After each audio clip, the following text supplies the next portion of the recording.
دین ملی اسلامی بھائیوں، آج کے اس خطبہ جمعہ میں میرا موضوع ہے کبر اور اس کا انجام۔ کبر کا معنی ہے عظمت اور بڑائی۔ اصطلاح میں کہتے ہیں حق کو ٹھکرا دینا، حق کو قبول نہ کرنا اور لوگوں کو حقیر سمجھنا۔ نبی اکرم صلی اللہ علیہ وسلم نے ارشاد فرمایا، الکبر بطر الحق وغمط الناس۔ کبر کہتے ہیں حق کے ٹھکرا دینے کو، حق کو قبول نہ کرنے کو اور لوگوں کو حقیر سمجھنے کو۔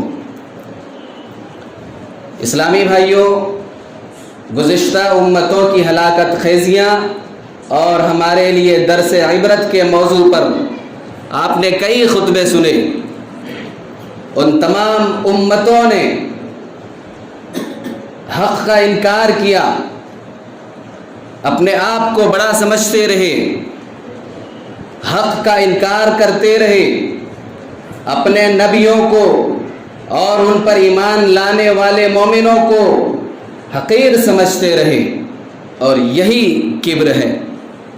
حق کو ٹھکرا دینا، اپنے آپ کو بڑا سمجھنا، اپنے ماں سوا سب کو حقیر سمجھنا، یہی کبر ہے۔ اسلامی بھائیوں، کبر ایک ایسی شعلہ زن چنگاری ہے جو انسان کے تواضع، خاکساری، خلوص و للہیت، اس کے عقل و خرد اور تمام اعمال کو جلا کر کے راکھ کر دیتی ہے، خاکستر کر دیتی ہے۔ پھر کبھی انسان فرعون، حامان، قارون، شداد بن کر ظاہر ہوتا ہے، تو پھر کبھی نمرود، ابو لہب اور ابو جہل کی شکل میں ظاہر ہوتا ہے۔ اسلامی بھائیوں، اللہ رب العزت نے یہ دنیا عجیب و غریب کی بنائی ہے۔ یہاں کسی کو اتنا ملا ہے کہ اس کے لیے سنبھالنا مشکل ہے، تو کسی کو اتنا کم ملا ہے کہ وہ 2 وقت کی روٹی کا محتاج ہے۔ ایسا کیوں ہے؟ اس کی کیا مصلحت ہے، کیا حکمت ہے؟ صرف اور صرف رب ذوالجلال والاکرام جانتا ہے۔ لیکن اللہ رب العزت نے جسے نوازا ہے، اسے یہ حق نہیں پہنچتا کہ اپنی دولت مندی اور مالداری کی بنیاد پر گھمنڈی بن جائے۔ اگر اللہ رب العزت نے کسی کو علم سے نوازا ہے، اسے یہ حق نہیں پہنچتا کہ اپنے علم کی بنیاد پر گھمنڈی بن جائے۔ اگر اللہ رب العزت نے کسی کو صحت اور تندرستی سے نوازا ہے، اسے یہ حق نہیں پہنچتا کہ اپنی صحت اور تندرستی کی بنیاد پر وہ گھمنڈی بن جائے۔ اگر اللہ رب العزت نے کسی کو طاقت اور قوت سے نوازا ہے، اسے یہ حق نہیں پہنچتا کہ اپنی طاقت اور قوت کی بنیاد پر وہ گھمنڈی بن جائے، جس پر چاہے ظلم کرے، جسے چاہے ستائے، جس کی زمین چاہے ہڑپ لے، جس کا مال چاہے ناحق کھا لے۔ اور اگر اللہ نے کسی کو عزت اور شہرت سے نوازا ہے، تو اسے یہ حق نہیں پہنچتا کہ اپنی عزت اور شہرت کی بنیاد پر وہ گھمنڈی بن جائے۔ اللہ کو یہ چیز سخت ناپسند ہے۔ واللہ لا يحب كل مختال فخور۔ اللہ تعالیٰ کو اترانے والے اور شیخی خوروں کو اللہ تعالیٰ ذرہ برابر بھی پسند نہیں فرماتا ہے۔ اور امام کائنات علیہ الصلوۃ والسلام نے ارشاد فرمایا، لا يدخل الجنة من كان في قلبه مثقال ذرة من کبر۔ جس شخص کے دل میں رائی کے دانے کے برابر بھی کبر و غرور ہو، وہ کبھی بھی جنت میں نہیں جا سکتا۔ بھلا کوئی شخص اپنے دل میں ذرہ برابر بھی کبر لیے ہوئے جنت میں کیسے جا سکتا ہے، جبکہ اسی کبر و غرور کی وجہ سے ابلیس ہمیشہ کے لیے جنت سے نکال دیا گیا۔ یہ کبر و غرور جنت میں جانے سے مانے ہے۔ ایک شخص کہنے لگا، اے اللہ کے رسول صلی اللہ علیہ وسلم، ایک آدمی یہ پسند کرتا ہے کہ اس کے جوتے اچھے ہوں، اس کے کپڑے اچھے ہوں، کیا اچھے کھانے پینے پہننے اوڑھنے کو کبر کہتے ہیں؟ نبی اکرم صلی اللہ علیہ وسلم نے ارشاد فرمایا، ان اللہ تعالی جمیل یحب الجمال الکبر بطر الحق وغمط الناس۔ کہا کہ نہیں، اگر اللہ نے تمہیں نعمت سے نوازا ہے